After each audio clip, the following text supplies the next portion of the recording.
प्रधानमंत्री नरेंद्र मोदी ने नई दिल्ली में युग्म सम्मेलन को किया संबोधित। कहा 21वीं सदी की आवश्यकताओं को पूरा करने के लिए देश की शिक्षा व्यवस्था को बनाया जा रहा आधुनिक।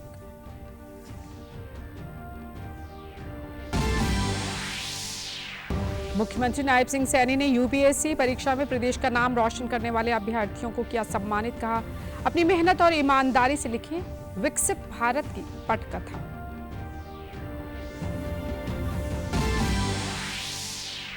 देश भर में मई से शुरू होगी ज्ञान पोस्ट सेवा। डाकघरों के माध्यम से पुस्तकों और अध्ययन सामग्री की होगी सस्ती आपूर्ति।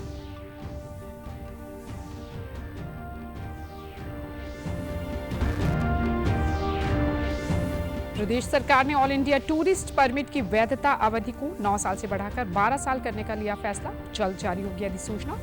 पर्यटन क्षेत्र में कार्य करने वाले लोगों को मिलेगी सुविधा।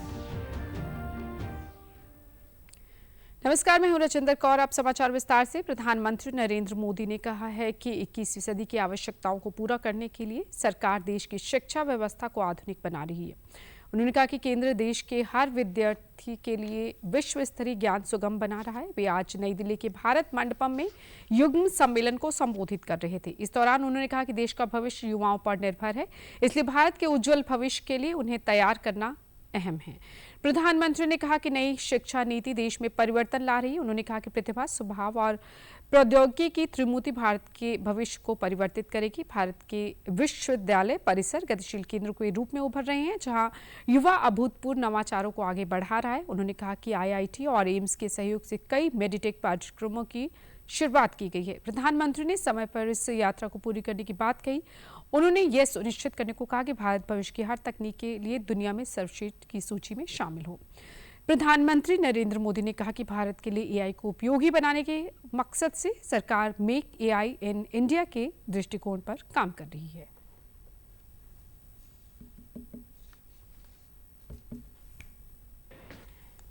जिन लक्ष्यों को तय किया है उसे निरंतर गति देने के लिए देश के रिसर्च इकोसिस्टम को मजबूती देना आवश्यक है।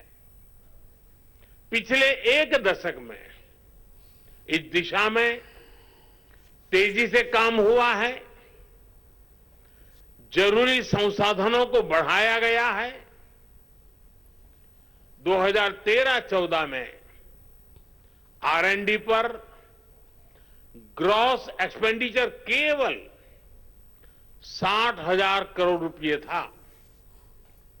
हमने इसे डबल से भी ज्यादा बढ़ाकर 1.25 लाख करोड़ रुपए से भी ऊपर कर दिया है। इधर हरियाणा के मुख्यमंत्री नायब सिंह सैनी ने आज चंडीगढ़ में अपने आवास संत कबीर कुटीर में यूपीएससी की परीक्षा में सफल रहे प्रदेश के अभ्यर्थियों को सम्मानित किया। यूपीएससी की परीक्षा में इस साल करीब 64 उम्मीदवारों का विभिन्न सेवाओं के लिए चयन हुआ है। इस दौरान चयनित उम्मीदवारों ने मुख्यमंत्री से संवाद कर अपने अनुभव भी साझा किए। इस मौके पर संबोधित करते हुए मुख्यमंत्री ने सभी उम्मीदवारों को उनके चयन पर बधाई देते हुए कहा कि विकसित भारत की पटकथा आपकी कलम से लिखी जानी है। उन्होंने कहा कि आप को अपनी सेवा में पूरी मेहनत और ईमानदारी के साथ काम करते हुए प्रदेश का नाम रोशन करना है। मुख्यमंत्री ने कहा कि योजनाओं को धरातल पर उतारकर देशवासियों के हितों को सिद्ध करने का बड़ा लक्ष्य आपके सामने है। उन्होंने गुरु मंत्र दिया कि जब नीति स्पष्ट और नियत साफ हो तो कोई कठिनाई नहीं होती। मुख्यमंत्री ने बिना भेदभाव के समान रूप से लोगों का विकास करने को कहा। वो टारगेट है, कहीं पर भी कमी न रहे, समान रूप से विकास समान रूप से वितरण, बिना भेदभाव के। और मुझे अपेक्षा है कि जहां भी हरियाणा का हमारा छोरा या छोरी होगी तो लठ गाड़ेगी। आगे बढ़ते बढ़ते चीफ सेक्रेटरी तक भी जाएंगे। जो लोगों के हित के अंदर हमने योजनाएं बनानी हैं, जो योजनाएं बननी हैं, उनको आगे बढ़ाने का, उनको धरातल पर उतारने का काम हम सब ने करना है। मुख्यमंत्री ने खुशी जताई कि आज प्रदेश के युवा बिना पर्ची के सरकारी नौकरी हासिल कर रहे हैं और इसका संदेश देश भर में गया है। प्रदेश में पूरी ताकत के साथ व्यवस्था को बदलकर सिर्फ मेरिट के आधार पर नौकरी देने का संकल्प पूरा किया गया। इसका नतीजा यह कि राज्य के हर छोटे बड़े गांव से युवाओं को नौकरी मिली है। उन्होंने कहा कि हमें गर्व है कि आज का युवा नेता मंत्री के नहीं बल्कि कोचिंग सेंटर के चक्कर काट रहा है।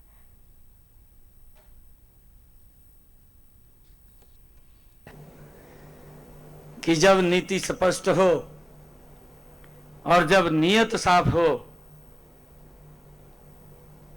तो कोई समस्या सामने नहीं आती। कैसे आगे बढ़ता है एक साधारण परिवार का बच्चा, बिना पर्ची बिना खर्ची के आईएएस लग जाता है, सीएस लग जाता है, हरियाणा सरकार की नौकरी लग जाता है। वो संकल्प लिया सरकार ने कि बिना पर्ची बिना खर्ची के मेरिट के आधार के ऊपर ही नौकरी लगेगी, वैसे कोई नौकरी नहीं लगेगी।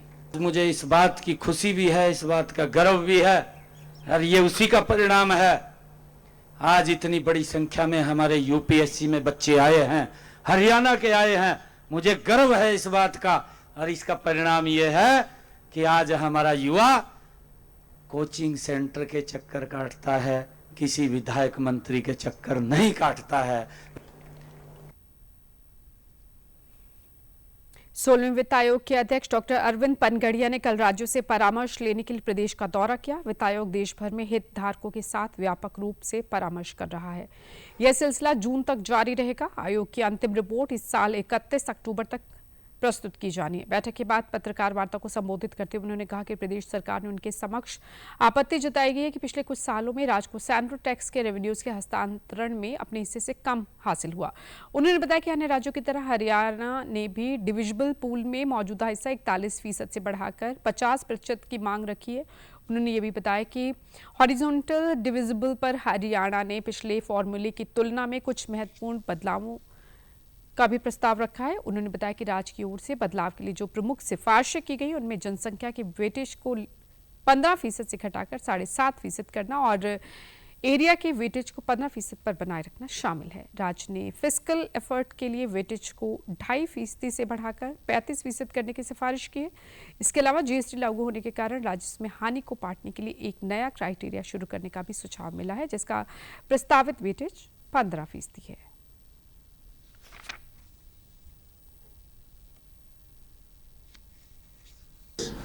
So, in the case of the 15th Finance Commission, for example, they devolved 15% of the state share in the divisible pool based on population. What that means is that 15% of that 41% that was divided among the states based on each state's share in the national population. Or really strictly speaking, share in the population of the 28 states. So, you exclude the union territories because the allocation is only between these 28 states. And the government's recommendation is that weight should be reduced to 7.5%, meaning instead of 15% of the state share being divided based on population shares, only 7.5% ought to be divided based on population shares. 16वें वित्त आयोग के अध्यक्ष doctor Arvind Panagariya और अन्य सदस्यों ने कल प्रदेश के विभिन्न राजनीतिक दलों के साथ बैठक कर राज्य की भौगोलिक, सामाजिक और आर्थिक विशेषताओं पर चर्चा की। इस दौरान विभिन्न नेताओं ने आयोग के समक्ष कई महत्वपूर्ण सुझाव दिए। राज्य की भौगोलिक स्थिति, दिल्ली से निकटता और औद्योगिक गतिविधियों को देखते हुए आयोग से विशेष पैकेज देने का आग्रह किया गया। बैठक में भाजपा विधायक योगेंद्र राणा ने कहा कि हरियाणा के गांवों के विकास के लिए बजट में वृद्धि होनी चाहिए। उन्होंने आयुष्मान भारत योजना के तहत भी बजट बढ़ाने का सुझाव दिया। उन्होंने एनसीआर क्षेत्र में आने वाले हरियाणा के जिलों को विशेष लाभ देने और प्रधानमंत्री आवास योजना का बजट बढ़ाने की भी मांग रखी ताकि जरूरतमंदों को ज्यादा से ज्यादा फायदा मिल सके। कालका विधायक शक्ति रानी शर्मा ने भी विकास कार्यों को गति देने के लिए अधिक फंड्स के आवंटन पर बल दिया। कांग्रेस विधायक बीबी बत्रा ने शहरी स्थानीय निकायों को मजबूती प्रदान करने की जरूरत पर जोर दिया। उन्होंने कहा कि शिक्षा क्षेत्र में बजट का कम से कम 10% हिस्सा खर्च करने के साथ ही विश्वविद्यालयों को बेहतर फंडिंग देने और ढांचागत विकास को गति देने की मांग रखी। इसके अलावा कांग्रेस नेता अशोक अरोड़ा ने ग्रामीण क्षेत्रों में निर्बाध बिजली, सड़क और पानी की परियोजनाओं पर ध्यान केंद्रित करने पर जोर दिया। उन्होंने गांव में सीवरेज सुविधा सुदृढ़ करने के लिए निर्धारित 10,000 आबादी के मापदंड को भी घटाने का सुझाव दिया। संचार मंत्री ज्योतिरादित्य सिंधिया ने कल नई दिल्ली में ज्ञान पोस्ट सेवा की घोषणा की। इस सेवा के तहत पूरे देश में डाकघरों के माध्यम से पुस्तकों और अध्ययन सामग्री की सस्ती आपूर्ति की जाएगी। इस दौरान उन्होंने कहा कि ज्ञान पोस्ट के अंतर्गत भेजी जाने वाली पुस्तकों और शैक्षिक सामग्री की निगरानी की जा सकेगी। इसके जरिए मान्यता प्राप्त पुस्तकों के अलावा धार्मिक सांस्कृतिक किताबें पहुंचाई जाएंगी। विभिन्न प्रतियोगी परीक्षाओं की तैयारी करने वाले युवाओं को भी पुस्तकें वितरित होंगी। उन्होंने कहा कि देश के सक्षम डाक नेटवर्क के जरिए किफायती और कई प्रकार की किताबों का वितरण संभव हो पाएगा। देश भर में किताबों के वितरण पर 20 से 70% तक की कीमत से कम शुल्क अदा करना होगा। 5 किलो की किताबों के एक पैकेट को 100 रुपए में भेजा जा सकेगा। ये सेवाएं 1 मई से शुरू होंगी। करीब 70 लाख हमारे शिपमेंट्स होंगे इस ज्ञान पोस्ट के जरिए। तो एक बहुत महत्वपूर्ण भूमिका देश के कोने कोने तक इस ज्ञान पोस्ट के जरिए एक वाइडेस्ट रेंज हो शिक्षा के स्रोतों की किताबों की डिस्ट्रीब्यूशन के लिए। ये भी इसी योजना के तहत संभव है। किफायती साधन ताकि शिक्षा के स्रोत आम जन तक पहुंच पाए। जो रिकॉग्नाइज्ड शिक्षा की बॉडीज हैं उनके द्वारा जो लिस्टेड किताबें हैं, चाहे सिलेबाई में हो या पेडागॉजी के थ्रू हो, वो विस्तृत तरीके से वितरित की जाएंगी। भारत ने पहलगाम आतंकी हमले का मुद्दा संयुक्त राष्ट्र में जोरदार तरीके से उठाया। भारत ने आतंकवादियों को प्रशिक्षण देने और उन्हें धन मुहैया कराने से जुड़े पाकिस्तान के मंत्री के कबूलनामे के मसले को भी जग जाहिर किया। पाकिस्तान के रक्षा मंत्री ख्वाजा आसिफ के हाल ही के एक टेलीविजन साक्षात्कार का संयुक्त राष्ट्र में भारत की उप स्थायी प्रतिनिधि योजना पटेल ने उल्लेख किया। उन्होंने कहा कि उस साक्षात्कार में आतंकी गुटों को समर्थन, प्रशिक्षण और धन मुहैया कराने संबंधी पाकिस्तान के इतिहास को लेकर वहां के रक्षा मंत्री के कबूलनामे को पूरी दुनिया ने सुना है। उन्होंने कहा कि इस कबूलनामे ने किसी को आश्चर्यचकित नहीं बल्कि वैश्विक आतंकवाद को भड़काने और क्षेत्र को अस्थिर करने के लिए पाकिस्तान को एक दुष्ट देश के रूप में बेनकाब कर दिया है। राजदूत पटेल ने भारत के विरुद्ध आधारहीन आरोप लगाने और प्रचार करने में वैश्विक मंच का दुरुपयोग करने के लिए पाकिस्तान की निंदा भी की। उन्होंने कहा कि पहलगाम में हाल के आतंकी हमले के परिदृश्य में विश्व भर के नेताओं और सरकारों द्वारा प्रदर्शित किए गए सशक्त, स्पष्ट समर्थन और एकजुटता के प्रति भारत आभारी है। जम्मू कश्मीर सरकार ने कहा कि घाटी में 48 पर्यटन स्थलों को पर्यटकों के लिए फिलहाल बंद कर दिया गया है। यह कार्रवाई पहलगाम शहर के पास वेस्टर्न घाट में पर्यटकों पर हुई आतंकी हमले के बाद की गई। घाटी में कुल 87 पर्यटन स्थल हैं, जिनमें से 48 अब बंद हो चुके हैं। पहलगाम आतंकी हमले के बाद कश्मीर में पर्यटकों की संख्या में गिरावट देखी गई है। श्रीनगर हवाई अड्डे पर आने वाले पर्यटकों की संख्या में भी भारी गिरावट देखी गई। अन्य स्थलों को उचित सुरक्षा प्रदान की गई है। एक अधिकारी ने कहा कि इनमें से कुछ स्थलों को अस्थायी रूप से बंद कर दिया गया है। पहलगाम में पर्यटकों की हत्या से देश भर में आक्रोश फैल गया है और सभी धर्मों और क्षेत्रों के लोगों ने आतंकवादियों द्वारा की गई बर्बर हत्याओं की स्पष्ट रूप से निंदा की है। भगवान परशुराम की जयंती आज धूमधाम से मनाई जा रही है। आज कई शोभा यात्राओं के साथ धार्मिक आयोजन भी किए जा रहे हैं।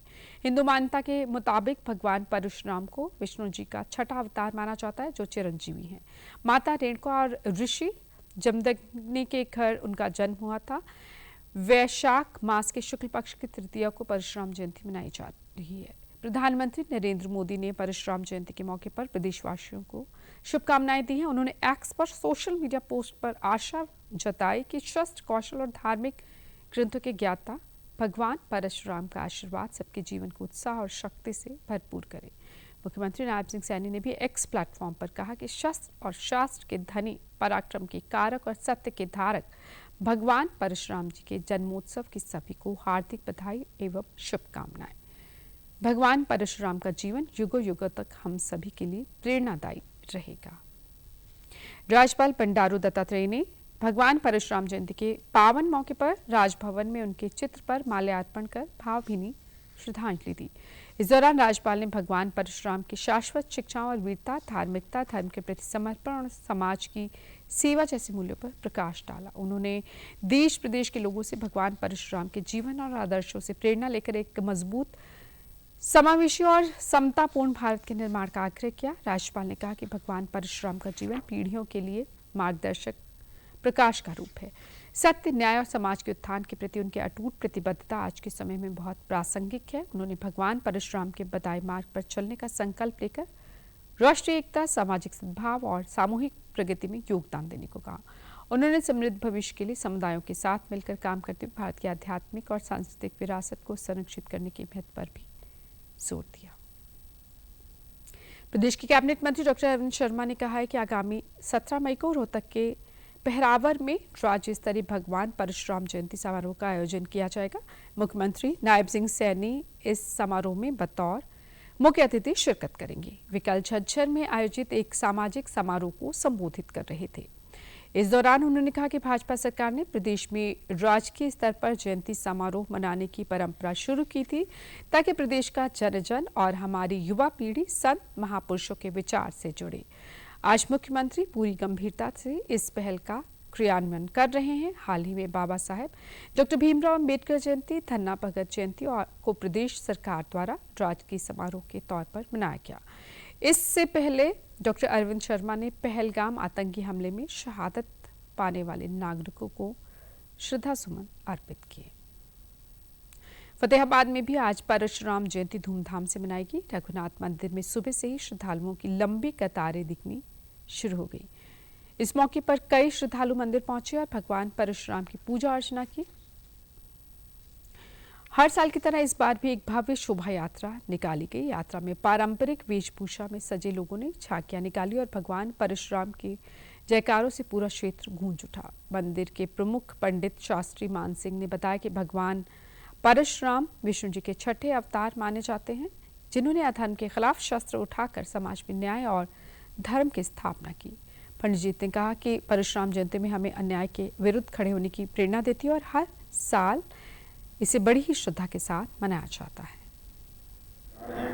और इन्होंने क्षत्रियों को 21 बार इस धरती को क्षत्रिय विहीन कर दिया था और ये क्षत्रियों को विहीन करके और क्षत्रिय धरती जो है जितनी भी पृथ्वी थी वो सब ब्राह्मणों को दान कर दी 21 बार।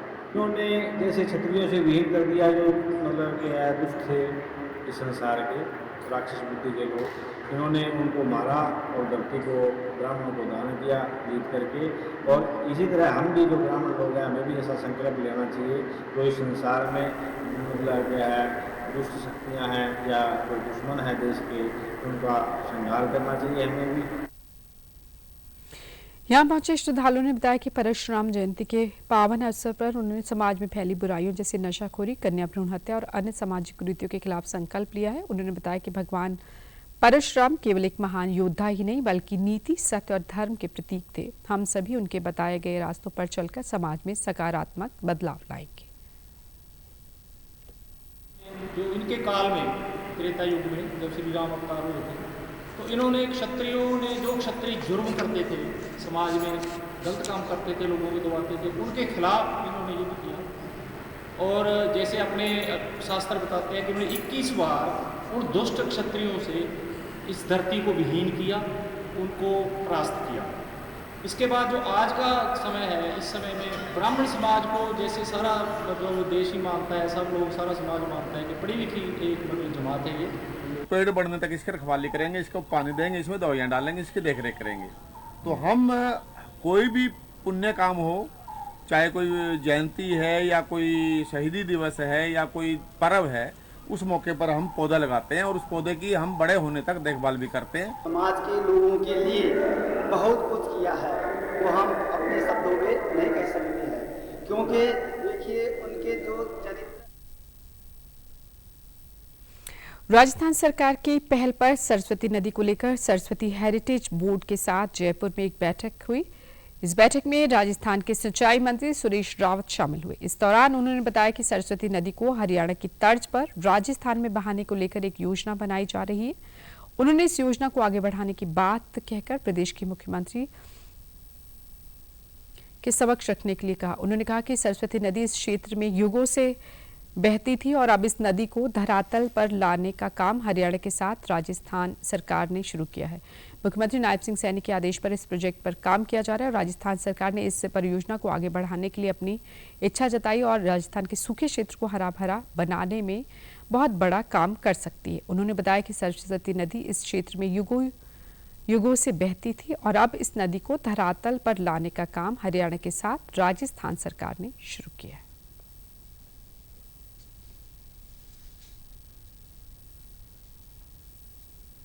जो लुप्त हो रही सरस्वती नदी के बारे में काफ़ी कुछ कार्य किया, उन्होंने हमें भी बताया, हमें प्रेरित किया। हमारी सरकार पहले ही इस काम में लगी हुई है, एक स्पेशल सेल हम बना रहे हैं। और क्योंकि जो हमारी सरस्वती नदी है ये सिंधु सभ्यता से जुड़ी हुई है और आदि अनादि काल से हम, चाहे वो वैदिक शास्त्र हो, चाहे हमारे पौराणिक कथाएँ हैं, चाहे हमारे लोकगीत है, उसके अंदर हम सरस्वती नदी के बारे में सुनते आए हैं और हम सबके जहन में है। ये हमारा प्रयास रहेगा क्योंकि हमारा जो प्रदेश है राजस्थान, वो एक मरु प्रदेश है। या पानी की बहुत ही अति आवश्यकता होती है हमें, हमारा बूंद बूंद हमारे लिए अमूल्य है।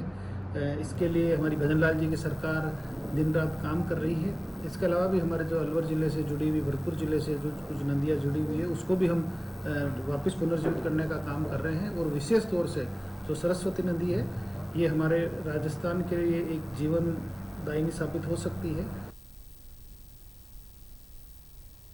परिवहन मंत्री अनिल विज ने कहा है कि राज्य में ऑल इंडिया टूरिस्ट परमिट की वैधता अवधि को 9 साल से बढ़ाकर 12 साल करने का फैसला लिया गया है। इसे लेकर जल्द ही अधिसूचना जारी की जाएगी ताकि पर्यटन क्षेत्र में काम करने वाले लोगों को किसी भी प्रकार की दिक्कत ना हो। परमिट को केंद्र सरकार के अनुरूप बनाया जाएगा। मुख्यमंत्री ने इससे जुड़े एक प्रस्ताव को भी अपनी मंजूरी दे दी है, ये भी उन्होंने बताया। परिवहन मंत्री ने बताया कि टूरिस्ट परमिट के लिए पर्यटक वाहन के पंजीकरण की तिथि से एनसीआर क्षेत्र में पेट्रोल सीएनजी के वाहनों के लिए 9 साल की अवधि को बढ़ाकर अब 12 साल कर दिया गया है, जबकि डीजल वाहनों की अवधि को 9 साल से बढ़ाकर 10 साल कर दिया गया है। एनसीआर क्षेत्र से बाहर सभी वाहनों की अवधि को 9 साल से बढ़ाकर 12 साल किया गया है। आपको बता दें कि केंद्र सरकार ऑल इंडिया परमिट पॉलिसी के अनुसार पंजाब और हिमाचल प्रदेश में 12 साल तक परमिट दिए जाते हैं, जबकि हरियाणा में इन परमिटों की अवधि अभी तक 9 साल थी। चरखी दादरी के गांव ककड़ौली हुक्मी के निवासी भारतीय वायुसेना के वीर सैनिक नवीन श्योराण देश की रक्षा करते हुए लेह लद्दाख में वीर गति को प्राप्त हुए। लद्दाख में नदी पार करते समय पैर फिसलने से उनकी हादसे में मृत्यु हो गई थी। 24 घंटे बाद उनका शव बरामद किया गया। वे साल 2020 से वायुसेना में भर्ती होकर देश सेवा कर रहे थे। अगस्त में उनका तबादला दिल्ली होना था। उनकी मृत्यु से पूरे गांव में शोक की लहर है। मुख्यमंत्री नायब सिंह सैनी ने सोशल मीडिया पर पोस्ट लिखकर कहा कि वीर शहीद को नमन। उन्होंने दिवंगत आत्मा की शांति और शोकाकुल परिजनों को संबल प्रदान करने की प्रार्थना की और कहा कि दुख की इस घड़ी में हम उनके परिजनों के साथ खड़े हैं। प्रदेश के सामाजिक न्याय और अधिकारिता मंत्री कृष्ण कुमार बेदी ने नरवाना में पीने की पानी की किल्लत को देखते हुए अधिकारियों की बैठक बुलाकर लोगों को पेयजल उपलब्ध कराने के लिए निर्देश दिए। इस मौके पर पत्रकारों से बातचीत करते हुए उन्होंने कहा कि हर साल की तरह नहर की मरम्मत को लेकर नहर बंद की गई थी, लेकिन जो पानी हमें मिलना था वह पानी पंजाब सरकार ने हमें देने से मना कर दिया। उन्होंने बताया कि पंजाब ने कहा है कि हरियाणा के हिस्से का पानी जा चुका है और पानी बंद कर दिया गया है। इससे दिल्ली, हरियाणा और राजस्थान में पानी की किल्लत बनी हुई है। उन्होंने लोगों से अपील करते हुए कहा कि परेशान होने की जरूरत नहीं, शहर में 1-2 दिन में पीने के पानी की कमी को दूर किया जाएगा। उन्होंने कहा कि अधिकारी पानी का शेड्यूल बनाकर समय समय पर क्षेत्रवार जल की आपूर्ति करते रहें ताकि शहर और गांव में पानी की कमी ना हो। इसके अलावा 24 घंटे पानी सप्लाई करने वाली मोटरों का भी प्रबंध कर दिया जाएगा। इस संबंध में मुख्यमंत्री से भी बात हो चुकी है और संबंधित अधिकारियों को भी आदेश दिए गए हैं।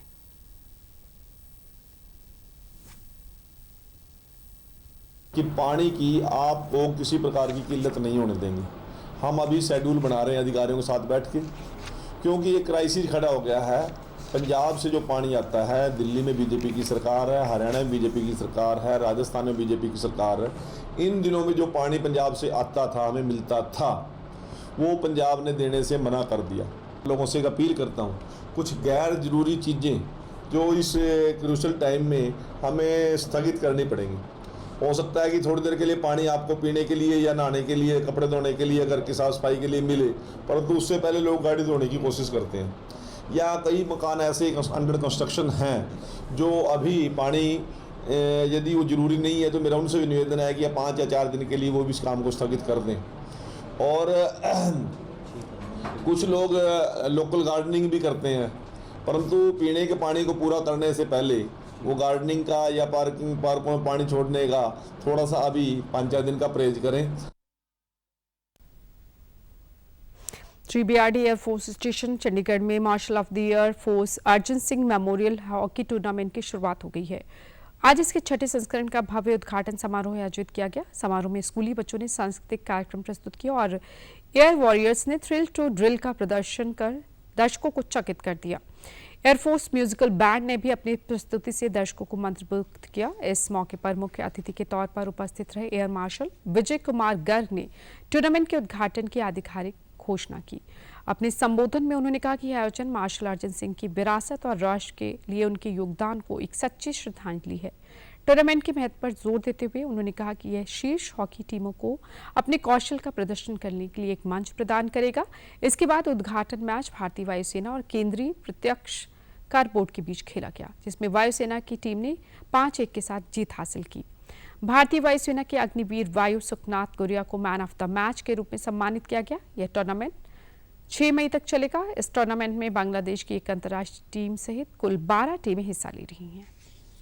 कृषि क्षेत्र में एक नई ऊर्जा का संचार करने के लिए अंबाला से मखाना क्रांति यात्रा की शुरुआत हुई। यह यात्रा किसानों को मखाना की खेती के लिए प्रेरित करने और इसके महत्व को देश भर में बताने के मकसद से निकाली जा रही है। यह यात्रा कई स्थानों से गुजरते हुए लुधियाना से बिहार की राजधानी पटना तक जाएगी। अंबाला के खंड साहा में कार्यक्रम के आयोजक वरुण गुप्ता ने बताया कि इस दौरान 26 दिनों में 26 शहरों से होकर करीब 5000 किलोमीटर का सफर तय किया जाएगा। उन्होंने बताया कि वे पिछले 14 सालों से मखाने की खेती को प्रोत्साहित करने के लिए कार्यक्रम करते आ रहे हैं। प्रधानमंत्री नरेंद्र मोदी ने भी मन की बात कार्यक्रम में मखाना के महत्व को रेखांकित किया था। इससे प्रेरणा लेकर मखाना क्रांति यात्रा का आज से शुभारंभ हो रहा है।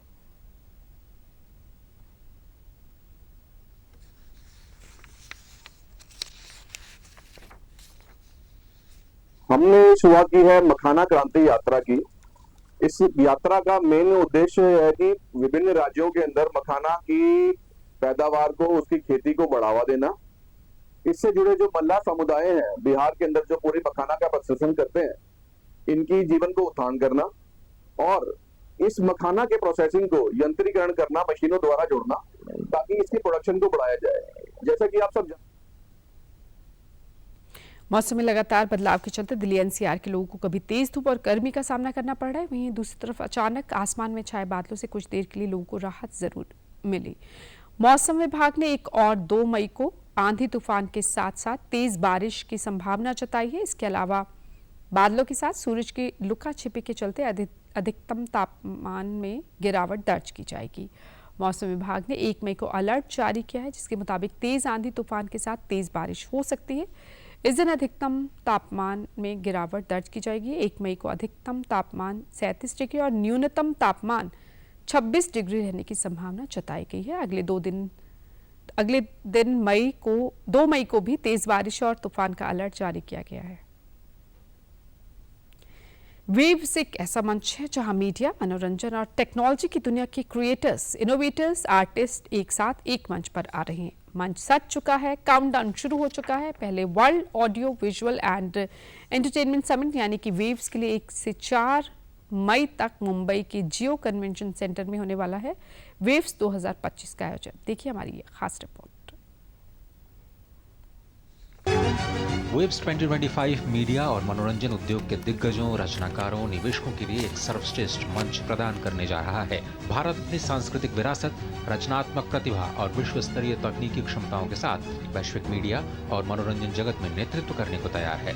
इसका एक ट्रेलर दिखेगा वेव्स 2025 के दौरान।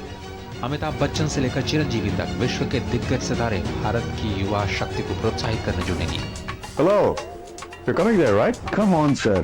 You don't even have to ask me. The biggest names, the biggest ideas, the future of media is going to be shaped right here.